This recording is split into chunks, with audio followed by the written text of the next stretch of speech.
I'd like to introduce our first speakers. We have Raul Burbano from Common Frontiers and Brian Dale from the Toronto chapter of the Council of Canadians, who will be reporting back from Rio 20 and the People's Summit in Brazil.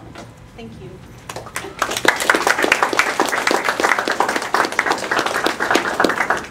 Well, welcome everybody. Thank you. It's wonderful to see so many people here in the summertime. Wow.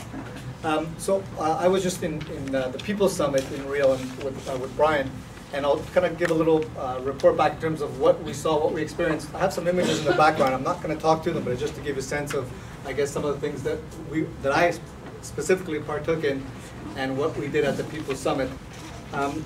As mentioned, I'm with Common Frontiers, an NGO that's been working for the last 20 years to, against corporate supremacy and the globalization, specifically around the free trade agenda, and struggling to take back power from corporations that we see things like the free trade agreements are providing over, and obviously linking the struggles of people in the north and the people in the south, as we've seen in the video, because that is a key theme that we saw and we hear in a lot of the social forums that take place down south and the one at the People's Summit in Rio. But I'm also a community organizer and an activist within the Latin American Solidarity Network here in Toronto, working on a lot of various issues, be it climate and issues impacting our community. So it's how do we link the global economic crisis, the crisis, and looking at it from a systematic perspective, which is sort of what the People's Summit tried to do. I'll quickly mention in terms of the official summit, I never partook, but I think everybody kind of realized it was a complete failure. It's not transparent. It's pretty much elitist. A whole bunch of 180 or so government reps get together and give a semblance of inclusiveness, but the reality is the complete opposite. And I think that's why it's very important that the People's Summit is the complete opposite of that. It's inclusive, it's participatory, and what it's looking is to build sort of a consensus amongst a broad spectrum of people, be it labor, be it indigenous communities from the north and the south, solidarity organizations, women's organizations, really bringing forth how we can continue to work together, because we have to start building global movements in order to sort of contest the structural issues that we're going to be talking about. It is important to highlight that Canada in the official summit played its usual role, and it's no different from what it's been doing in Canada. So at least you can say that the Canada, specifically under the Harper, is very consistent.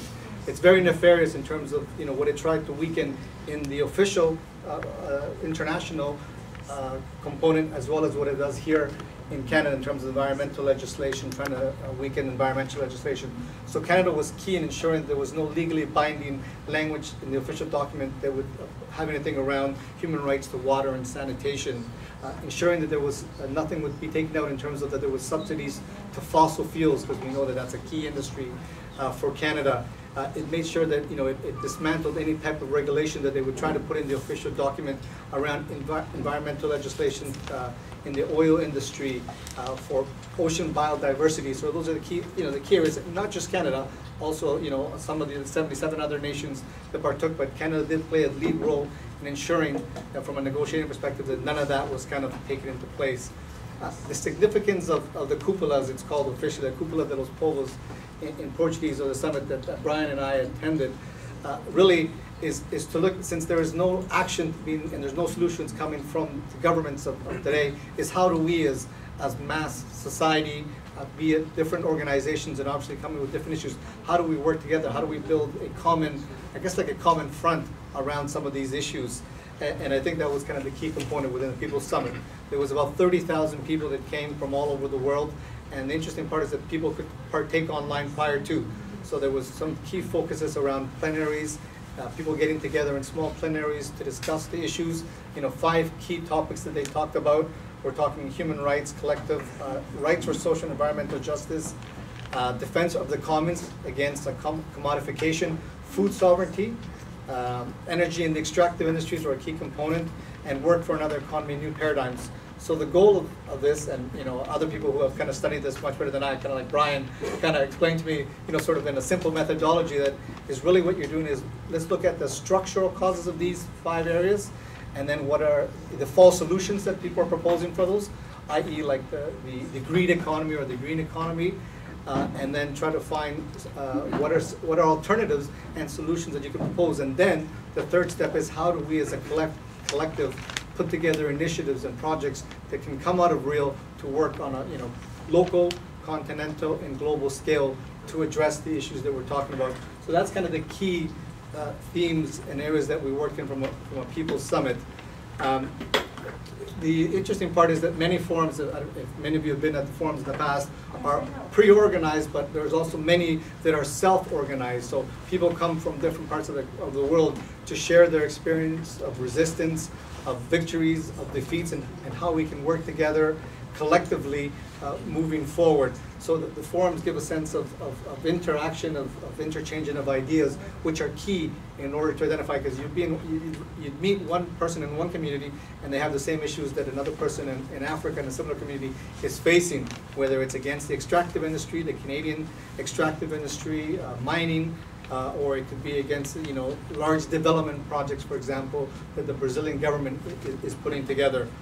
And I think that's an important area to also mention, is that one of the things that I saw in Brazil was kind of the contradiction of the Brazilian capital and mega development that's come out of Brazil. That at one hand, the Brazilian government, though it has some progressive aspects to it, it is undertaking massive development that is impacting many communities in Brazil, and obviously it's transnational corporations like Vale are impacting communities across the 38 countries that it undertakes.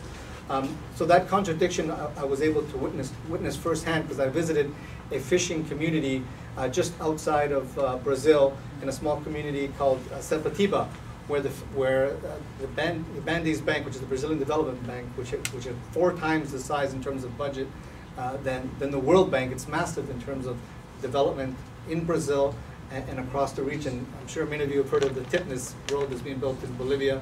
That's being financed, for example, by the Bandes Bank. So it's a massive bank that I think its holdings are like the equivalent of the GDP of Finland or one of the European countries. That's how massive in terms of development that it's rolling out. And obviously, you need some development, but the question is, how is that development being rolled out? Is it being rolled out in consultation with the communities that are being impacted?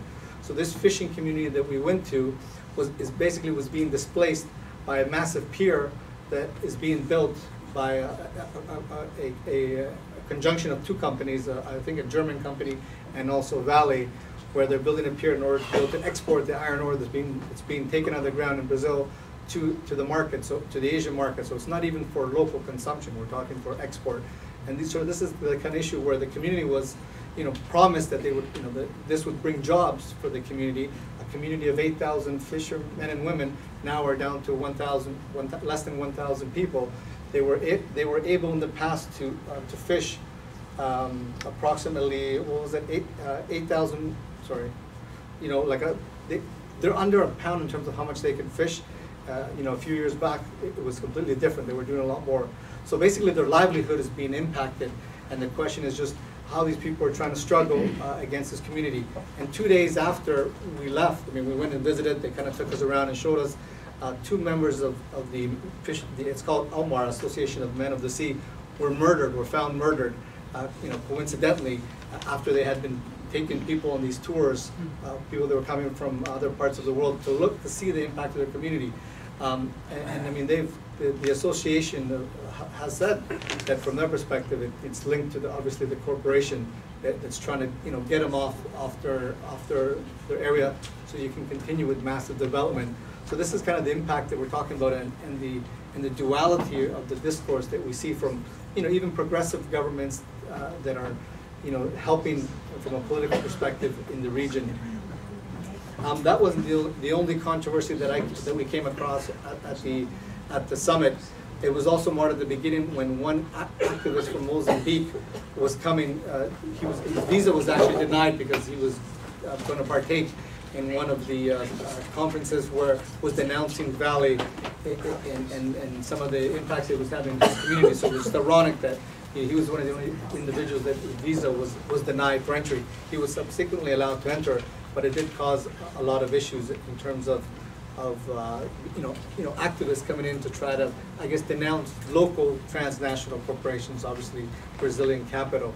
Even at the summit, they tried to, at one point, the police came and tried to actually close down the Cupola live streaming radio station, because again, I mean, it's a sort of a duality between social movements in the region that have, great relationships to some extent with the governments, but at the same time, they're walking a fine line in terms of how these governments interact with their communities and the impact that they're having sort of around the region. So I think that's going to be an important component for groups like Via Campesina and the MST in order to deal with how do they deal with their own transnational capital.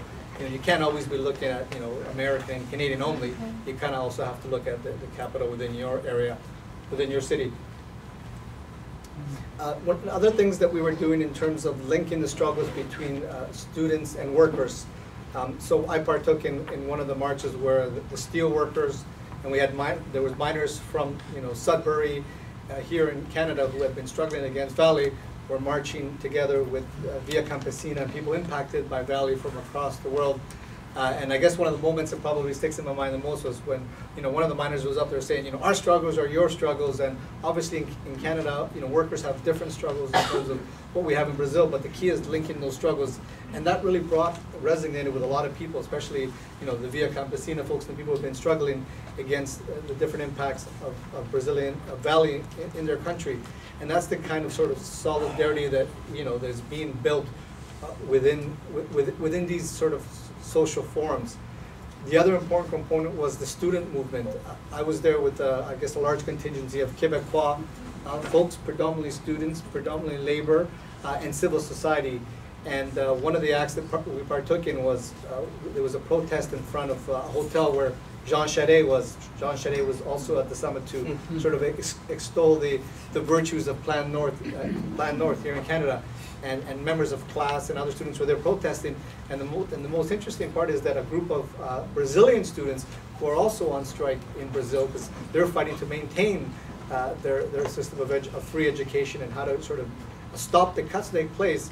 A group called the Free National Assembly of Students joined in, and then we saw Brazilian students and Quebec students together, struggling for similar issues in terms of ensuring that they have free education, or at least a better educational system that's not going to cost you an arm and a leg. So that kind of the solidarity that was key from our perspective in terms of bringing from the north and to the south. Some key components that have come out from our perspective that I think are important to share are some of the global campaigns that are now taking place that probably are very relevant to people here in Canada. One of them is to build a global anti-fracking movement, but there's an actual day on September 22nd that's been called upon, and there are many groups in Canada I know that work on that in the Maritimes and out west, where there is a global campaign now taking place to have an action on one day. Dismantling corporate power to stop impunity was launched. That's another campaign that they're looking at how to hold, obviously, the corporations are probably the biggest violators of environmental, labor, human rights, and it's how to hold these corporations accountable. And so, campaigns come out around that, and people can sort of engage in that. And probably the one that's close and dear to my heart, and I don't know if you've seen the flyers, we've put together a continental campaign against Canada's extractive industry, or the exploitative aspect of Canada's extractive industry.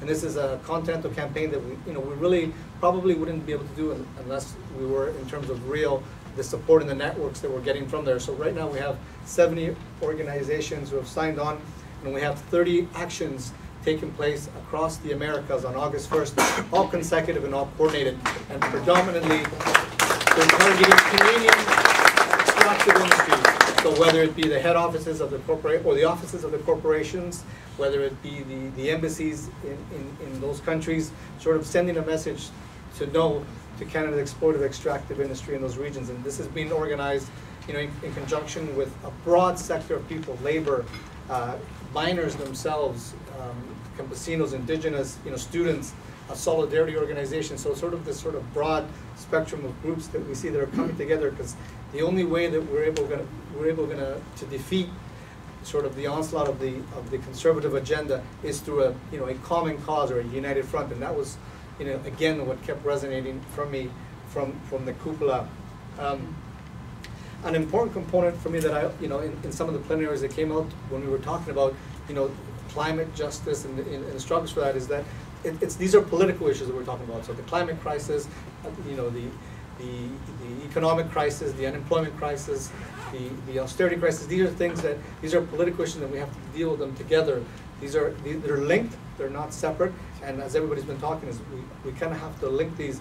And this came out from just one student from Quebecois in the meeting when we were talking about climate jobs, how to make climate jobs. She said these are important, but the issue is political, and it's how do we address these on a political level. So the question is, the challenge is looking at a different value system, looking at a different system altogether, where we're obviously challenging the capitalist corporate model, but we're looking at a new value system that's more communitarian, that's more solidarity, that's not based on individualism, that's not based on overconsumption and production, is the only way that we can deal with a lot of these issues that we're talking about. And as Pablo Salón wrote recently in one of the articles that I read, he said the key to overcome this global crisis relies on how the different social movements are going to connect their struggles. So looking beyond their specific demands, looking beyond sectors and beyond national borders. So again, there's that key of unity and going beyond our our important struggles, which we need to, but it's how do we link them, because the issues of workers, the issues of racism, of sexism, are all linked to a structural problem, which is the capitalist model that we're living in, and the question is how do we deal with that on a go-forward basis. And I think I'll kind of turn it over to Brian and see.